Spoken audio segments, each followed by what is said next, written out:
देखिए दोस्तों, 2 दिन पहले जो न्यूज आई थी, हमारे देश के chief of defence staff Bipin Rawat ji अब इस दुनिया में नहीं रहे हैं। 2 दिन पहले ये न्यूज आई थी, बहुत ही दुखद न्यूज है।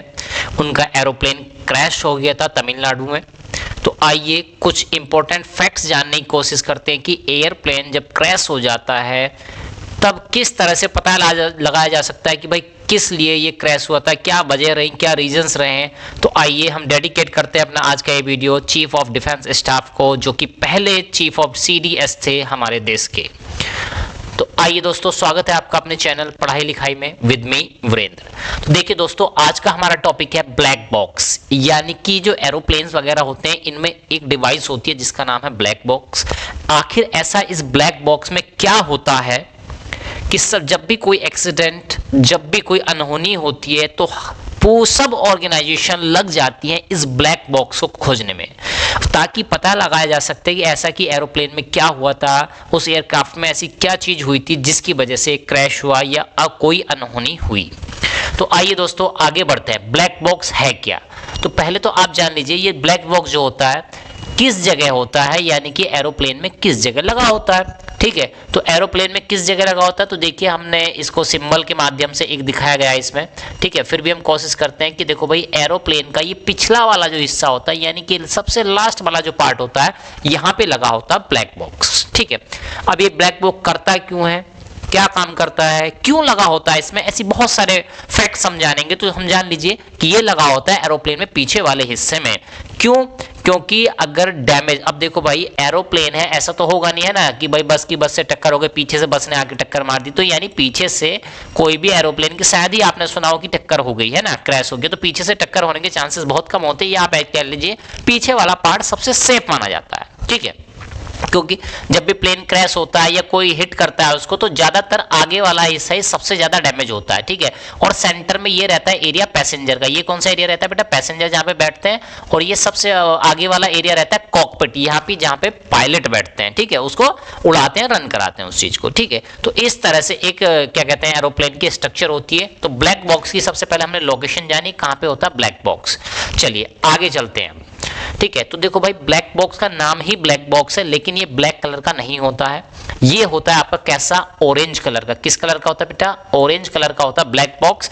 और ये 2 पार्ट में डिवाइड होता है। फर्स्ट पार्ट इसका यहां से यहां तक एक पार्ट हो गया, दूसरा पार्ट यहां से यहां तक हो गया। ठीक है, तो 2 पार्ट में डिवाइड रहता है। कलर कैसा होता है इसका? ब्राइट कैसा? Orange colour. ठीक है, ब्राइट ऑरेंज कलर का क्यों बनाया जाता है, तो आप जान लीजिए कि जनरली क्या होता है भाई, कोई एरोप्लेन है, ठीक है, समुद्र में पानी में गिर गया, ठीक है, या उसमें आग लग गई, तो ज्यादातर आग लगने के चांसेस होते हैं। तो क्या होता है जब उसमें मलबा वगैरह पड़ा होता है उसका, ठीक है, और आग लग जाती है, तो ये बेसिकली क्या हो जाता है, उसमें ब्लैक कलर की चीजों को फाइंड आउट करना बड़ा टिपिकल हो जाता है। ठीक है, तो एक ऐसा कलर, एक उजला कलर जो पानी में भी आसानी से दिख जाए, है ना, ब्लैक, और जल जाए तो आसानी से आइडेंटिफाइड कर लिया जाए, इसलिए शायद इसको लगाया जाता है किस कलर का? ऑरेंज कलर का, ब्राइट ऑरेंज कलर का। ठीक है, तो ये कुछ बातें हैं इसके ब्लैक बॉक्स के बारे में। 2 पार्ट्स में डिवाइड होता है। अब इन 2 पार्ट्स में ऐसा होता क्या है कि सबसे पहले कोई भी एक्सीडेंट होता है तो हम फाइंड आउट करने की कोशिश करें ब्लैक बॉक्स कहां है, उसको खोजो, उसको खोजो। ठीक है, तो सारी ऑर्गेनाइजेशन लग जाती है उसको खोजने में। चलिए, तो अभी हमने आपको बताया कि ब्लैक बॉक्स 2 पार्ट्स होते हैं उसमें। एक पार्ट होता है उसमें सीबीआर और दूसरा होता है एफडीआर। ब्लैक बॉक्स 2 पार्ट में डिवाइड होता है, one is CBR and another is FDR.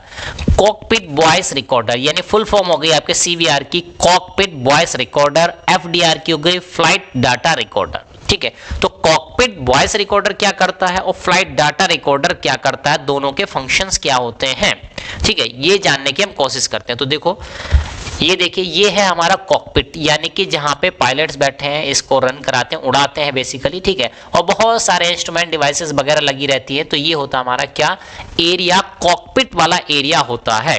ठीक है, तो अब देखिए इसमें क्या था, सीबीआर कॉकपिट वॉइस रिकॉर्डर, यानी कॉकपिट की जो वॉइस है। अब कौन सी वॉइस? क्या ये आपस में दोनों पायलट है ना, एक पायलट है एक को पायलट है, ठीक है, तो ये आपस में बात करें, क्या वो बात रिकॉर्ड करनी होती है? जी नहीं, तो वो बात भी एक्चुअली रिकॉर्ड होती है, बट बेसिकली आपको सेंटर से क्या इंस्ट्रक्शंस आ रहे हैं या आप क्या इंफॉर्मेशन अपने सेंटर तक भेज रहे हैं, ठीक है, या और आप पायलट आपस में भी क्या बातें कर रहे हैं कि भाई कैसे उड़ाना चाहिए या क्या चीज फंक्शनिंग करनी चाहिए, यानी इनकी सारी बातें यहाँ पे रिकॉर्ड होती रहती हैं और वो ब्लैक बॉक्स में जाके स्टोर होती रहती हैं। ठीक है, तो आपको ध्यान रखना है कॉकपिट पे जो भी एक्टिविटी हो रही है वो सारी चीजें, वो सारी वॉइसेस, क्या मैसेज आ रहे हैं, क्या मैसेज जा रहे हैं, ठीक है, तो ये सारे कॉकपिट में जो भी एक्टिविटी होती है वो सारी रिकॉर्ड हो जाती है किसमें, ब्लैक बॉक्स के सीबीआर पार्ट में। किसमें, CBR, that is cockpit voice recorder, इस वाले पार्ट में रिकॉर्ड हो जाती है। चलिए, तो यानी यहां की सारी एक्टिविटीज वहां पे रिकॉर्ड हो रही हैं। चलिए आगे देखिए, ठीक है, दूसरा पार्ट अभी हमने जिक्र किया था एफडीआर, फ्लाइट डाटा रिकॉर्डर। अब ये क्या करता है भाई, फ्लाइट डाटा रिकॉर्डर मींस, अब देखो भाई,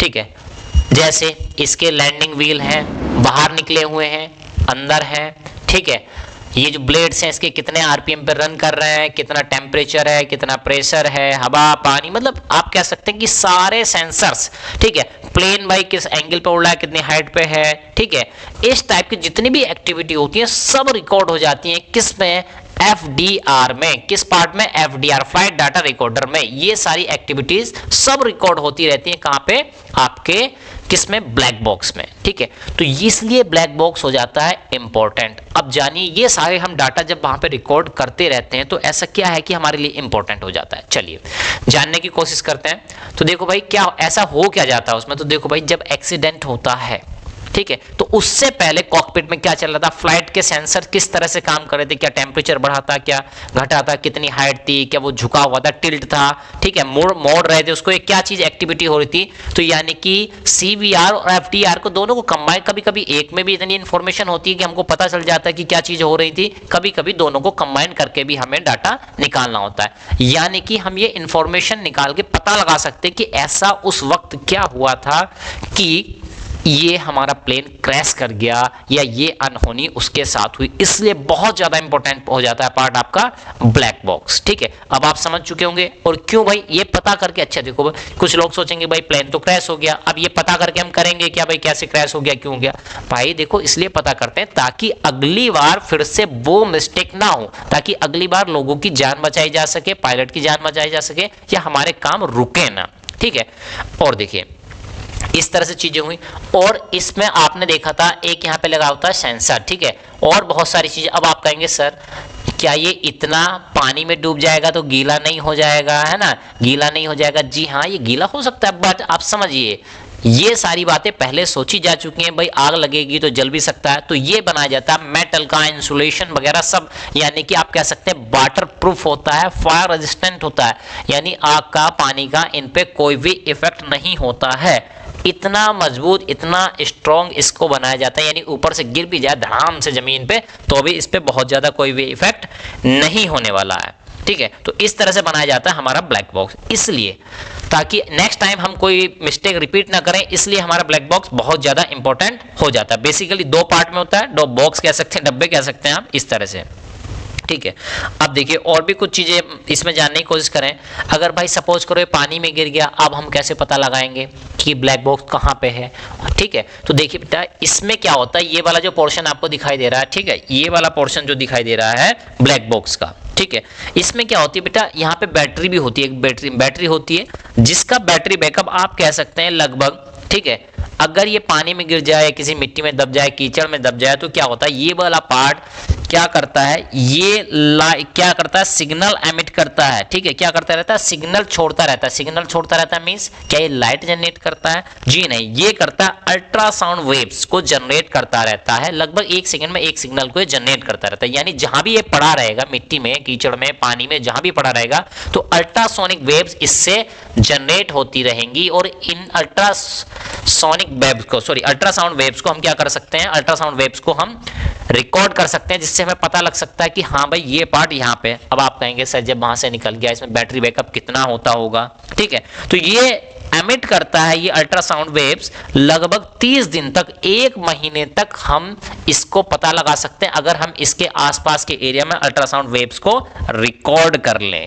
ठीक है, तो आप समझ सकते हैं, इसलिए आपने देखा होगा 5 दिन बीत जाने के बाद भी ब्लैक बॉक्स का कोई पता नहीं लगा, प्लेन का कोई पता नहीं लगा। ठीक है, तो यानी कि अगर ब्लैक बॉक्स हाथ लग गया तो आप समझ सकते हैं कि प्लेन यहीं कहीं पे क्रैश हुआ होगा और सारी इंफॉर्मेशन हम उससे निकालना चाहेंगे। ठीक है, तो इस तरह से ये कुछ इंपॉर्टेंट पॉइंट्स थे जो हमने समझाने की कोशिश की आपको, आखिर ब्लैक बॉक्स में ऐसा होता क्या है। उम्मीद करते हैं कि वीडियो आपको पसंद आया होगा, और भी इंटरेस्टिंग वीडियो देखने के लिए देखते रहिए हमारा चैनल पढ़ाई लिखाई विद मी।